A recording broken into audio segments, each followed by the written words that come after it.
धन्यवाद। बीकानेर कलीसिया के लिए धन्यवाद करते हैं प्रभु के दास के लिए जो अवसर दिया है प्रभु की महिमा करने के लिए।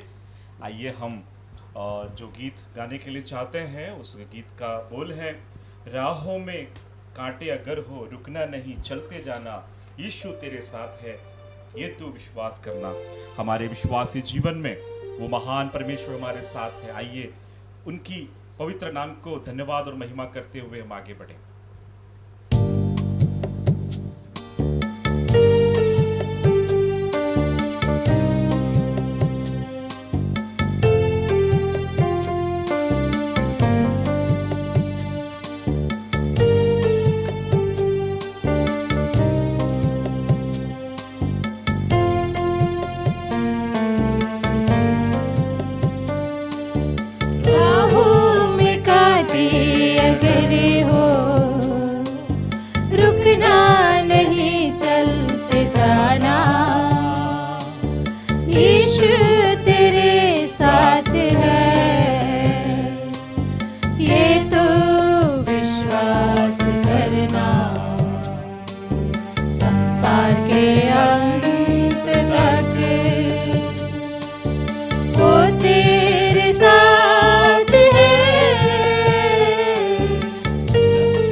दूसरा गीत जो गाने के लिए चाहते हैं वह आत्मिक गीतमाला में से है और गीत नंबर 207 और गीत का बोल है, वह दिन नज़दीक है जब यीशु आएगा, दुनिया की तकलीफ जब दूर होगी। आइए, हमारा परमेश्वर का आगमन बहुत करीब है। हर दिन जो है हम उस परमेश्वर के आगमन के इंतज़ार में और करीब हम पहुंच रहे हैं। आइए हमारे हृदयों को हम तैयार करें उस प्रभु को मिलने के लिए, परमेश्वर की उस वाणी को सुनने के लिए, हमारे जीवन को तैयार करने के लिए। जो भाई बहन को आते हैं, साथ में मिलकर हम प्रभु की महिमा करें।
परमेश्वर के पवित्र नाम की स्तुति हो।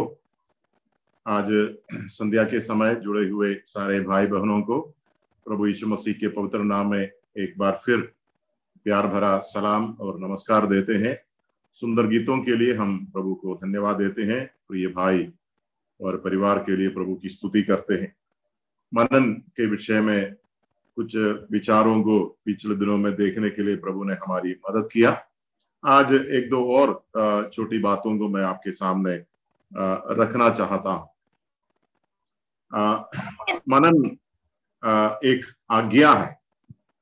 हमने, आपको याद होगा, हमने इस विचारों को जब शुरू किया, यहोशू के पुस्तक के अंदर पहला अध्याय में परमेश्वर ने यहोशू को जो आज्ञा दिया था, उस आज्ञा में परमेश्वर ने स्पष्ट कहा कि ये पुस्तक के वचनों को तुम्हें दिन और रात ध्यान देना है या मनन करना। तो ये एक आज्ञा है, परमेश्वर का आदेश है। Meditation is a commandment. परंतु अक्सर हम लोग ये कर नहीं पाते। यदि हम ईमानदारी से जवाब देंगे, कोई हमको पूछेगा, ईमानदारी से हम बताएंगे, हमें ये मानना पड़ेगा, स्वीकार करना पड़ेगा, हम बाइबल पढ़ते तो है पर हम मनन बहुत कम करते हैं। क्या कारण है? आज एक दो बातें मैं आपके सम्मुख रखना चाहूंगा। मनन के रुकावट क्या है? Hindrances of meditation. मनन के लिए क्या बाधा पैदा करता है? हम क्यों मनन नहीं कर पाते हैं? हम इसहाक के विषय में सबसे पहले जब पढ़ा था, वहां पर हमने पढ़ा उत्पत्ति के पुस्तक 24वां अध्याय में, इसहाक संध्या के समय मैदान में मनन करने के लिए या ध्यान करने के लिए निकला था। उससे हमें समझ में आता है ये एक डेलिबरेट स्टेप था, जानबूझकर उठाया गया कदम, जानबूझकर उठाया गया कदम। मतलब ये यूं ही होने वाली एक बात नहीं है। इसहाक ने उसके लिए तैयारी किया, जानबूझ करके मनन के लिए समय निकाला और मनन करने के लिए अपने आप को अलग किया, एक मैदान में गया और मनन किया, ध्यान किया। तो ये एक डेलिबरेट स्टेप होना जरूरी है, जानबूझकर करने वाला एक जिम्मेदारी है। मतलब ये भी है, ये यूं ही होता नहीं है ना, ऑटोमेटिकली होता नहीं है। इसके लिए हमें तैयारी चाहिए, प्रयत्न चाहिए, मेहनत चाहिए। हम सबों का एक स्वभाव में बोलता हूं, हम सभी लोग काम करने में आलसी हैं। ये मनुष्य का स्वभाव है, जिसको हिंदी में कामचोर बोलते हैं। कामचोर, कामचोर का मतलब यह है कम काम ज्यादा पैसा। आजकल लोग ऐसे होते हैं, जितना कम काम करेंगे उतना कम करेंगे, लेकिन उम्मीद क्या करेंगे? ज्यादा पैसा। और इसलिए सब लोग शॉर्टकट मारते हैं, है ना। आजकल बहुत से ऐसे तरीकाएं हैं जहां पर लोगों को फुसला देते हैं, प्रलोभन दिया जाता है, आप घर में बैठे बैठे आराम से पैसा कमाओ। और कितने लोग उसमें फंस जाते हैं, है ना। लोगों को बताते हैं कि आप इतना पैसा इसमें लगाओ, आपको इतना दिनों के बाद उसका इतना गुना ज्यादा मिलेगा, और लोग उसमें फंस जाते हैं। क्यों? लोग लॉटरी टिकट लेते हैं। आपको पता है, लॉटरी टिकट लेने वाले एक प्रकार से कामचोर लोग होते हैं। क्यों? क्योंकि उनको लगता है बिल्कुल मेहनत नहीं करेंगे पर पैसा मिलना चाहिए। देखो मनुष्य का लालच देखो, बिल्कुल मेहनत नहीं करेंगे, घर में बैठे बैठे लाखों रुपया कमाना है, और लॉटरी टिकट के पीछे करोड़ों करोड़ों रुपया लोग खर्चा करते हैं। क्यों? क्योंकि लोग मेहनत करना नहीं चाहते हैं। और ये एक केवल अविश्वासियों की बात नहीं है, हम विश्वासी लोग भी बहुत बार काम करने में पीछे हैं। पवित्र शास्त्र मेहनत करने के लिए बहुत जोर दिया। हमको मालूम है, जब परमेश्वर ने आदि में उत्पत्ति के पुस्तक में एक अदन का वाटिका बनाया, है ना, पूर्व में परमेश्वर ने एक वाटिका बनाया, उत्पत्ति 2 अध्याय में लिखा है। और वाटिका के अंदर परमेश्वर ने सारे सामग्री, सब कुछ भरपूरी से पैदा किया, सारे फल, सब कुछ है वहां पर। परंतु फिर भी हम पढ़ते हैं आदम और हव्वा को परमेश्वर ने अदन के वाटिका में रख दिया। क्यों रख दिया? सबसे पहले वहां लिखा है, इसलिए रख दिया कि वो उसमें काम करे और उसके बाद उसकी रखवाली करे। फिर फिर खाए। देखो प्रभु का क्रम देखना, सबसे पहले तुम काम करो। हम पूछेंगे अरे इसमें क्या काम करना है, ये तो प्रभु ने सब कुछ तैयार रेडीमेड दिया है। सच में रेडीमेड दिया था, परंतु फिर भी प्रभु ने कहा आदम तू काम किए बिना खाना नहीं खाना। काम नहीं करोगे ना, खाना नहीं, पसीना नहीं। आप हम थिस्सलुनीकियों की पत्री में, दूसरा पत्री में पौलुस थिस्सलुनीकियों के विश्वासियों को कहता है जो काम करना नहीं चाहता है ना, वो खाना भी ना खाए। परिश्रम करना तुम्हें सीखना है। जब पूरे दुनिया में लोग कामचोर होते जा रहा है, विश्वासियों को इस बात को अपने मन में रखना है, परमेश्वर अनुमति नहीं देता है, बिना परिश्रम से खाना खाने का अनुमति नहीं देता है। इसलिए हम लोग अपने घरों में अपने बच्चों को भी ये बात सिखाते हैं, सिखाना चाहिए। छोटे उम्र में हमारे बच्चे भी सीखना चाहिए। क्या सीखना चाहिए? बिना परिश्रम का रोटी नहीं खाना। ये प्रभु ने नहीं बताया। प्रभु का क्रम यह है, तुम परिश्रम करो, मेहनत करो। पाप करने से पहले से देखो, पाप तो 3रा अध्याय में आया, परंतु उत्पत्ति 2 अध्याय में ही परमेश्वर ने बताया तुम काम करो, परिश्रम करो, उसके बाद रोटी खाओ। मेरा मतलब यह है, बहुत बार हम लोग मनन क्यों नहीं कर पाते हैं? मनन नहीं कर पाने का एक मुख्य कारण है हम लोग आलसी हैं। आलसपन है ना। आलसी के लिए अलग अलग शब्द इस्तेमाल किए करते हैं। एक दूसरा शब्द है सुस्ती। सुस्ती शब्द जाने पहचाना शब्द है। सुस्ती, आलसपन, निष्क्रियता, ये विश्वासियों के अंदर भी है। यदि हम, जैसे शुरू में मैंने कहा, यदि हम अपने आप से सच्चे हैं, हमें स्वीकार करना पड़ेगा हम आलसी हैं। आलसपन हमारे अंदर है। कैसे मालूम है? आलसी लोगों के विषय में सबसे ज्यादा लिखने वाला एक पुस्तक है नीति वचन का पुस्तक। सुलेमान इसके बारे में बहुत कुछ लिखा है। और आलसी लोगों का स्वभाव क्या है, आलसी लोगों का आदत क्या है, आलसी लोगों का अंत क्या है, ये सब सुलेमान ने लिखा है। मैं 1-2 वचन आपको दिखाना चाहूंगा। नीति वचन का पुस्तक, उसका 20वां अध्याय थोड़ा निकालेंगे। बुक ऑफ प्रोवर्ब्स चैप्टर 20, नीति वचन का पुस्तक, उसका 20वां अध्याय, उसका पद 4 में पढ़ूंगा। आलसी मनुष्य शीत के कारण हल नहीं जोतते, इसलिए कटनी के समय वो भीख मांगता और कुछ नहीं पाता। मतलब क्या है? आलसी मनुष्य शीत के कारण, मतलब ठंड के कारण क्या नहीं करते? हल नहीं जोतते। हल जोतना मेहनत है, परिश्रम है, पसीना बहाना पड़ेगा। लेकिन जो लोग आलसी है ना, उनको काम नहीं करने के लिए कुछ ना कुछ बहाना मिलता है। आपको पता है, मंडलियों में आप ऐसे लोगों को देखते हैं, शायद हम में से कोई ऐसा हो सकता है।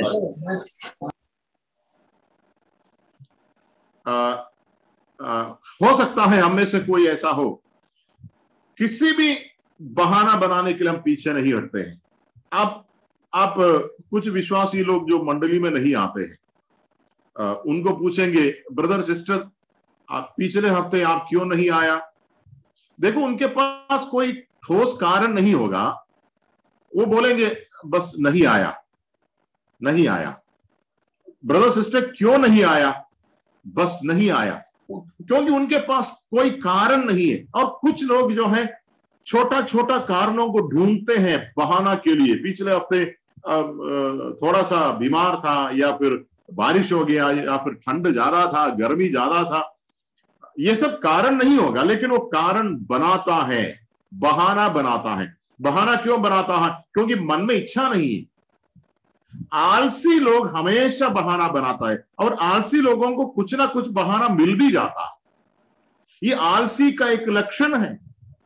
यहां पर सुलेमान कहता है ये आलसी का लक्षण है, ये आलसी का बहाना है। शीत है, ठंड है, ठंड के कारण वो हल नहीं जोतता है। एक और आप 22वां अध्याय में आइए, इसी नीति वचन का पुस्तक 22वां अध्याय का 13वां पद देखिए। 22 अध्याय का 13वां पद। आलसी कहता है बाहर तो सिंह होगा, मैं चौक के बीच घात किया जाऊंगा। देखो, ये एक अलग बहाना है। बाहर कुछ नहीं है, लेकिन आलसी जो है नहीं उसको भी कारण बनाता है। और ये आलसी का अंत क्या होगा? जैसे हमने 20वां अध्याय में देखा, यहां पर सुलेमान कहता है उसको अंत में भीख मांगना पड़ेगा, क्योंकि जो मेहनत नहीं करेगा ना उसको भीख मांगना ही पड़ेगा। एक और पद में आपको दिखाऊंगा, 26वां अध्याय देखिए, 26वां अध्याय 13-14 पदों को देखिए। आलसी कहता है मार्ग में सिंह है, चौक में सिंह है, जैसे किवाड़ अपनी चूल पर घूमता है वैसे ही आलसी अपनी खाट पर करवटें लेता है। और बहुत से आपको आयतें मिलेगा नीति वचन के अंदर। मैंने इस वचनों को इसलिए पढ़ा, हम लोग बहुत बार मनन नहीं करने का बहाना बनाता है। कारण क्या है? आलसपन। आलसपन के वजह से हम समय अलग नहीं कर पाते हैं। आलसपन के वजह से ये बहुत से लोग सुबह सुबह उठ करके बाइबल पढ़ने के लिए समय अलग करते हैं, 5 मिनट, 10 मिनट, 15 मिनट। लेकिन जैसे मैंने पहले से बताया, 15 मिनट बाइबल आप पढ़ सकते हैं, लेकिन आपको मनन करना है तो उसके लिए अलग से समय चाहिए। 15 मिनट आप बाइबल पढ़ना आसान है। वो 15 मिनट आप जो भी पढ़ते हैं, हो सकता है आपके पल्ले के ऊपर से गया, कुछ अंदर नहीं गया होगा। तो एक रीति रिवाज के रूप में आप उसको पूरा फॉर्मालिटी के रूप में पूरा कर सकते हैं, परंतु उससे कुछ फायदा मिलने वाला नहीं है। कुछ फायदा मिलने वाला नहीं है। जब तक वचन समझेगा नहीं और जब तक वचन हृदय के अंदर पहुंचेगा नहीं, तब तक फायदा कैसे मिलेगा? और आलसी लोगों का एक बहुत बड़ा खतरा है। जैसे मैं एक वचन और आपको दिखाना चाहूंगा, 24वां अध्याय में थोड़ा आइए, इसी का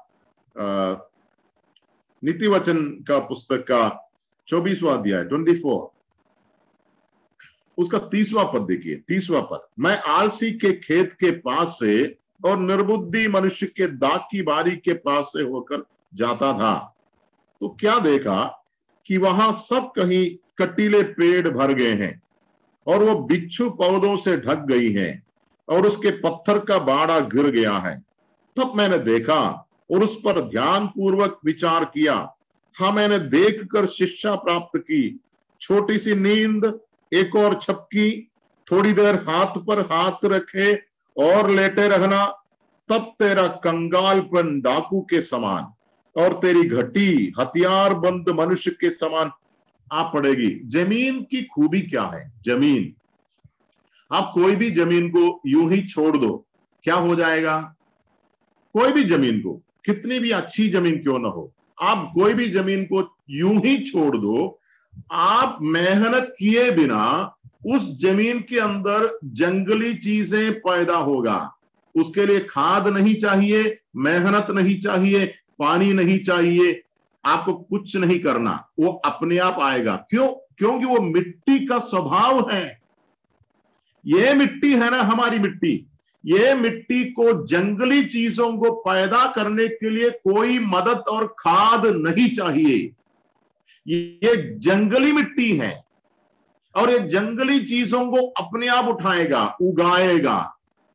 अच्छा पैदावार कब मिलता है? अच्छा पैदावार तब मिलता है जब किसान उसके ऊपर मेहनत करता है, किसान दिन रात उसके ऊपर ध्यान रखता है, उसके ऊपर पैसा खर्चा करता है और उसके ऊपर पसीना बहाता है, तब जाकर के उसको अच्छा पैदावार मिलता है।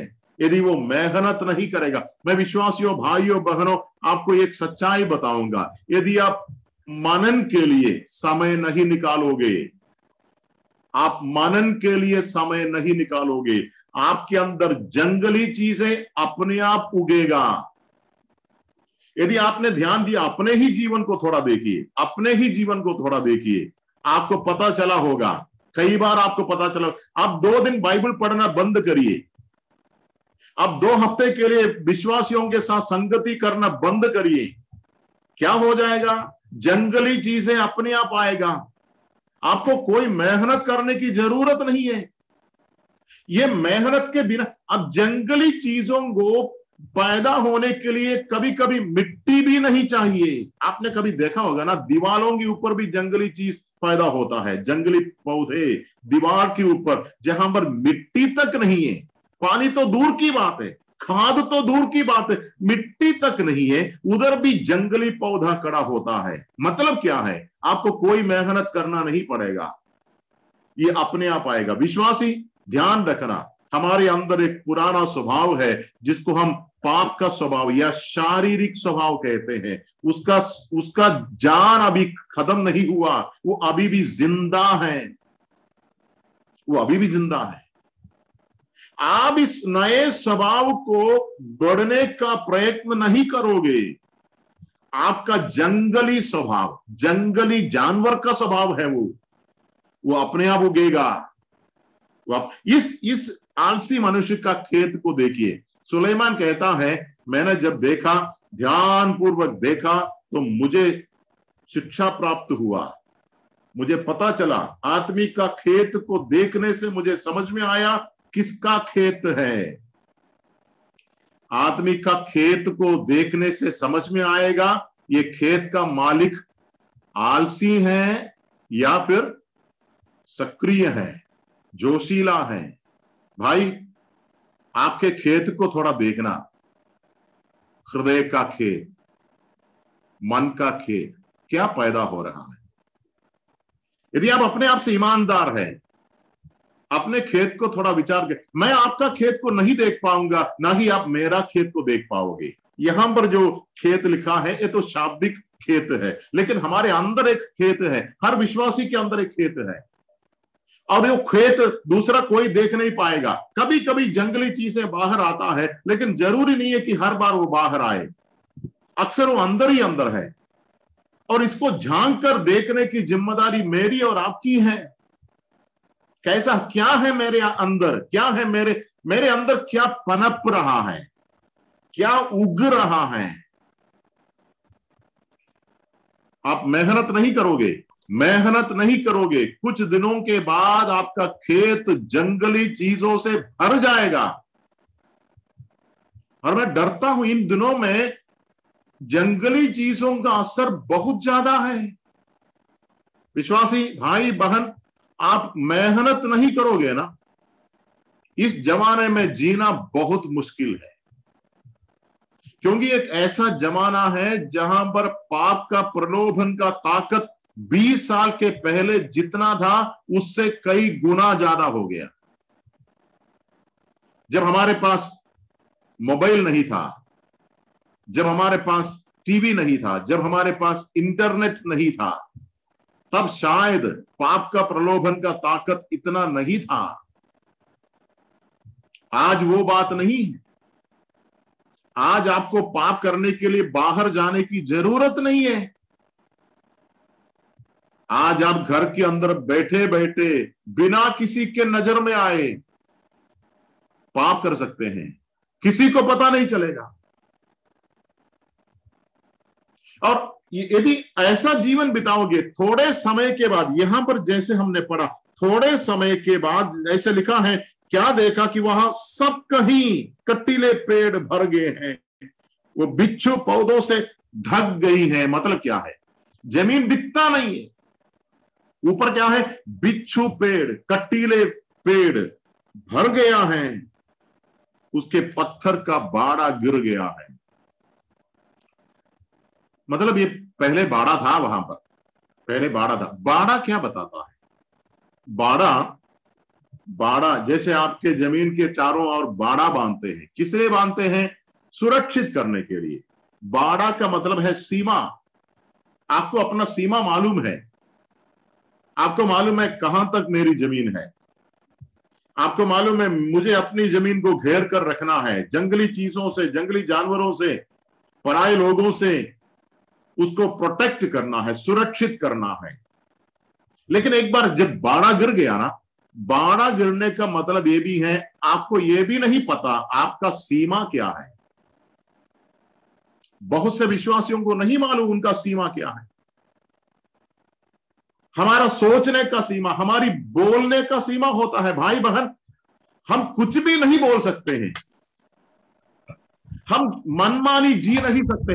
हमारा एक सीमा होता है, वो सीमा प्रभु ने रखा है।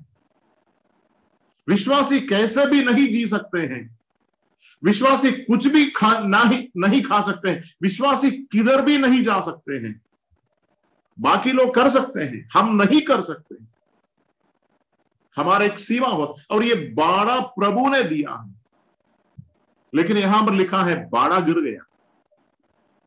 कितने विश्वासियों का बाड़ा गिरा हुआ है, कितनी दुख की बात है। आज संध्या के समय मैं आपसे अनुरोध करता हूं कि अपने अपने जीवनों को थोड़ा टटोलें। कहीं ऐसा तो नहीं है कि एक जमाना था जब बाड़ा हुआ करता था, एक जमाना था जब बाड़ा हुआ करता था, एक जमाना था जब आप अपने जुबान को नियंत्रण में रखते थे,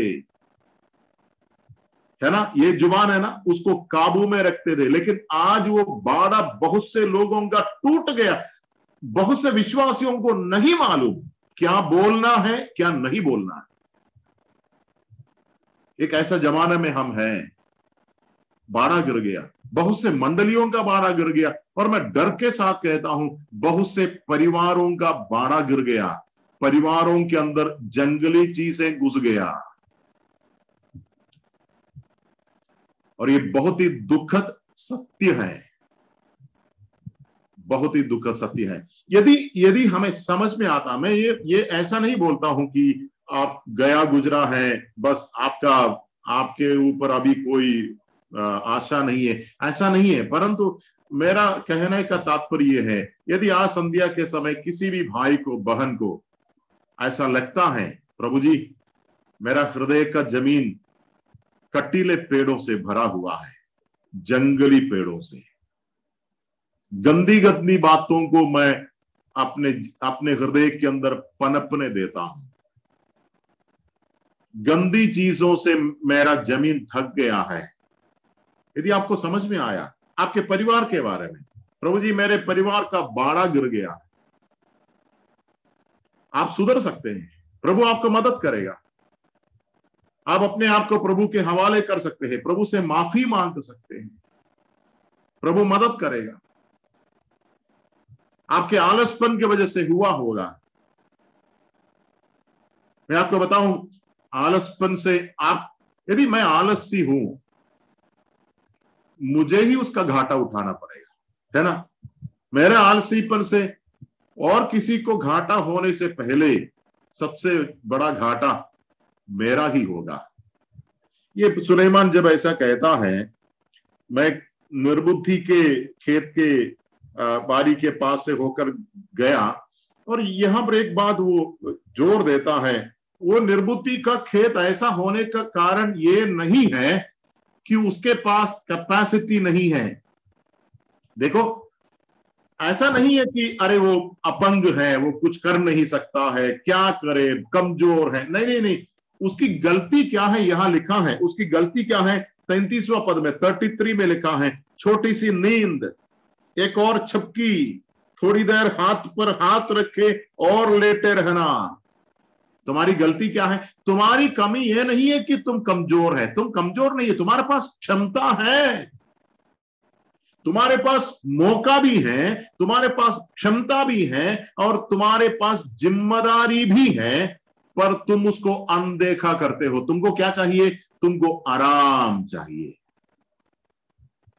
भाई बहन, आजकल के एक बहुत बड़ी समस्या है, एक वचन में आपको दिखाऊंगा, पौलुस इसके विषय में तीमुथियुस को जब लिखता है, तीमुथियुस की दूसरी पत्री में उसका 3रा अध्याय में, तीमुथियुस की दूसरी पत्री उसका 3रा अध्याय, उसका पहला और दूसरा पद में पढ़ता हूं, पर ये स्मरण रख कि अंतिम दिनों में कठिन समय आएंगे, क्योंकि मनुष्य स्वार्थी, लोभी, डींगमार, अभिमानी, निंदक, माता पिता की आज्ञा टालने वाले और कृतघ्न, अपवित्र, दयारहित, क्षमा रहित, दोष लगाने वाले, असंयमी, कठोर, भले के बैरी, विश्वासघाती, ढीठ, घमंडी। अगला पद देखिए, और परमेश्वर के नहीं वरन सुख विलास ही के चाहने वाले होंगे, लवर्स ऑफ प्लेजर, सुख विलास। दूसरा तिमोथी 3 का 1 से 4 तक पदों को हमने पढ़ा। दूसरा तिमोथी 3 का 1 से 4, सुख विलास को चाहने वाले। सुख, प्लेजर का मतलब क्या है? प्लेजर, सुख विलास। आप उसको मनोरंजन बोल सकते हैं, मनोरंजन है ना, मनोरंजन। या फिर ऐसा कहिए, शरीर, तन और मन को सुख देने वाली जो भी है, तन और मन को सुख देने वाली जो भी चीज है, मनुष्य उसका चाहने वाले होंगे। विश्वासी भी, विश्वासी भी। आज किसके पीछे है मनुष्य? एंटरटेनमेंट, मनोरंजन। कभी कभी है ना, ये मनोरंजन कलीसियाओं में भी प्रवेश करते हैं। कभी कभी है ना, कलीसिया के अगुओं को लगता है विश्वासियों को मनोरंजन मिलना चाहिए, और कलीसिया के अंदर भी मनोरंजन को लाते हैं। मैं उसके और उसमें जाना नहीं चाहता हूं, लेकिन अपने आप थोड़ा देखिए, अपने मंडलियों को थोड़ा देखिए। यदि आपके मंडलियों में होता नहीं है, प्रभु की स्तुति हो, बहुत अच्छा है। लेकिन आप में से यदि कोई ऐसा सोचते हैं विश्वासियों को मंडली के अंदर बनाए रखने के लिए एंटरटेनमेंट को लाना पड़ेगा, आपके ऊपर हाय। कलीसिया, मंडली एंटरटेनमेंट के लिए नहीं बनाया है। विश्वासी का सबसे बड़ा मनोरंजन, शायद वो मनोरंजन शब्द इस्तेमाल नहीं कर सकते हैं, विश्वासी का सबसे बड़ा आनंद किसमें होना चाहिए? हम 16वां भजन संहिता जब पढ़ते हैं, उसके आखिरी पद में दाऊद कहता है, तेरे निकट, तेरे निकट आनंद के भरपूरी है, सुख सदा सर्वदा उपलब्ध है। तेरे निकट। देखो, विश्वासी के लिए अलग से एंटरटेनमेंट की जरूरत नहीं, उनका आनंद, उनका मनोरंजन। और आज आप देखिए, मैं ये नहीं बोलता हूं कि हम सन्यासी बनकर जिएंगे, है ना, जैसे दुनिया से कोई रिश्ता नहीं। ऐसे लोग सोचते हैं सन्यासी बनकर जीना है, इसलिए तपस्या करने के लिए लोग जाते हैं। उनका सोच ये है कि दुनियादारी से एकदम से शाब्दिक रूप में कट करके रहना है। नहीं, प्रभु का वचन ऐसा नहीं बोलता है। परंतु एक खतरा हमें दिखना चाहिए, एक खतरा। एक आप सोचिए, एक बच्चा जो 5वीं क्लास में, 10वीं क्लास में पढ़ाई करने वाला एक बच्चा, सोचो अपने दोस्तों के साथ खेल कूद में है। वो 2-3 घंटे अपने दोस्तों के साथ खेला, अच्छे से मजे से खेल रहा था। वो खेलते खेलते खेलते उसके बीच में उसकी मम्मी ने उसको बुलाया पढ़ाई करने के लिए। आप थोड़ा सा सोचिए, उस बच्चे का मानसिकता क्या होगा?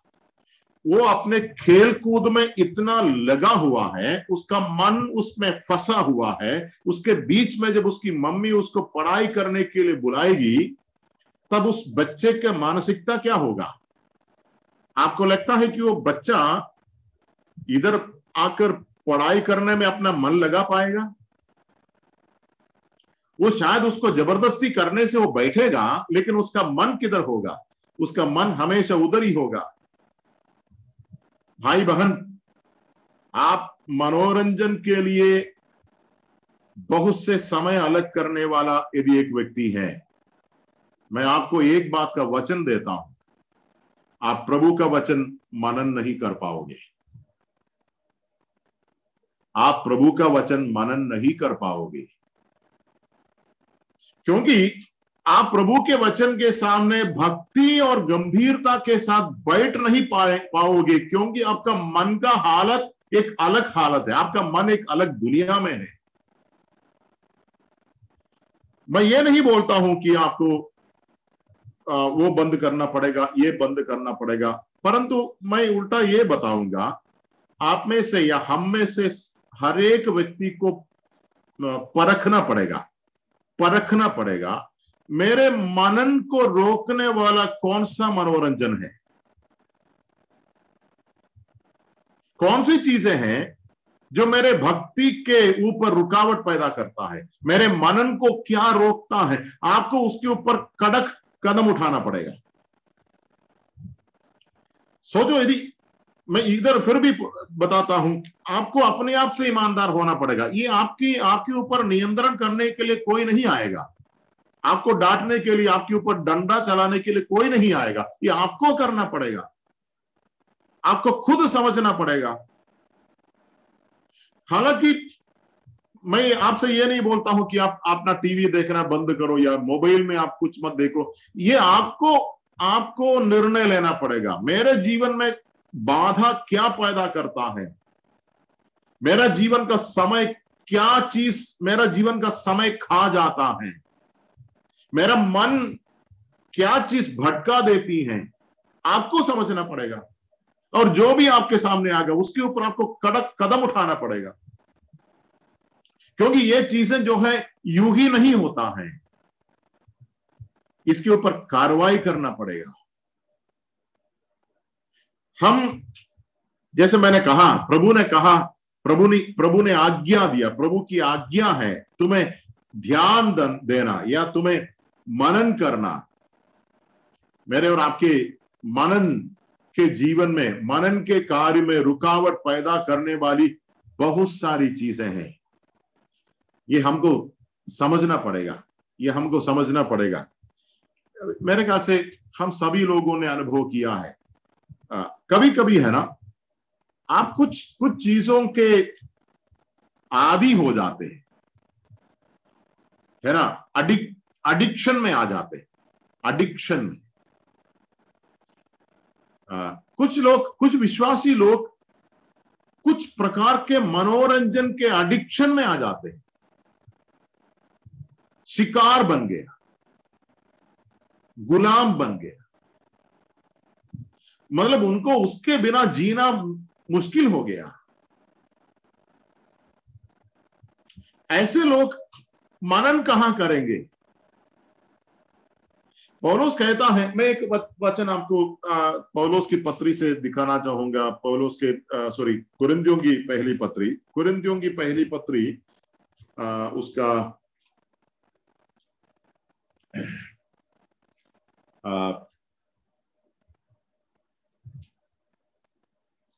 6वां अध्याय, कुरिन्थियों की पहली पत्री उसका 6वां अध्याय, उसके मैं 12 पद को पढ़ता हूं। सब वस्तुएं मेरे लिए उचित तो हैं, परंतु सब वस्तुएं लाभ की नहीं। सब वस्तुएं मेरे लिए उचित हैं, परंतु मैं किसी बात के अधीन न होऊंगा।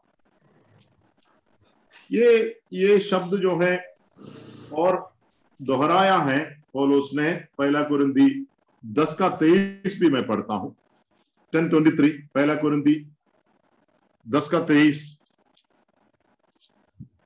लगभग वही बातें पौलुस ने दोहराया। सब वस्तुएं मेरे लिए उचित तो हैं, परंतु सब लाभ की नहीं। सब वस्तुएं मेरे लिए उचित तो हैं, परंतु सब वस्तुओं से उन्नति नहीं। क्या बताना चाहते हैं वो?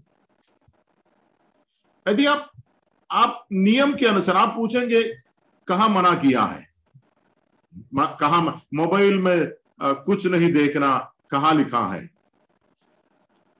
या फिर टीवी के सामने नहीं बैठना कहां लिखा है? नहीं, लिखा नहीं है। सब बातें उचित है, मतलब आप कर सकते हैं, आपको मना नहीं किया है। परंतु एक भक्त की नजरिया क्या है? भक्त ये नहीं देखते हैं मना किया है या नहीं किया है, नहीं, भक्त का नजरिया, भक्त का तोलने का तरीका वो नहीं है। भक्त ये तोलते हैं, 6:12 में लिखा है, सब वस्तुएं लाभ की नहीं है, या उसको 10:23 में ऐसा लिखा है, सब वस्तुओं से उन्नति नहीं होती। कौन सी उन्नति? आत्मिक उन्नति नहीं होती। हमारा निर्णय लेने का आधार पौलुस ने कहा है, तुम खुद देखो, क्या फलाना चीज करने से तुम्हारा आत्मिक उन्नति होगी? नहीं, मना नहीं किया है, मना नहीं किया है, तुम कर सकते हैं। यदि तुम करेगा ना, कोई तुमको यह नहीं बोलेगा कि तुम पाप कर रहे हैं।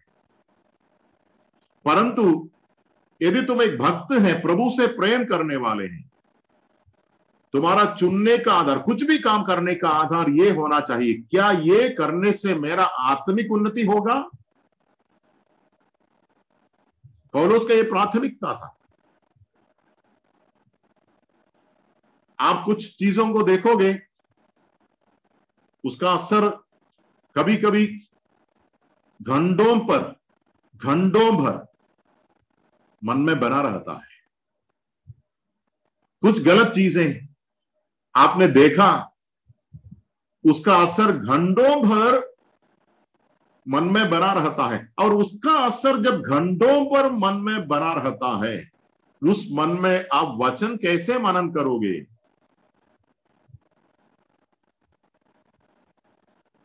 पाप सुख देता है ना?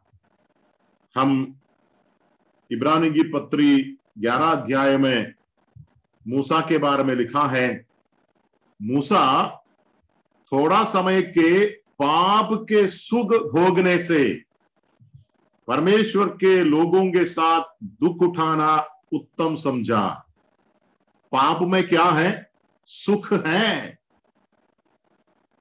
पर वो थोड़ा समय के लिए है।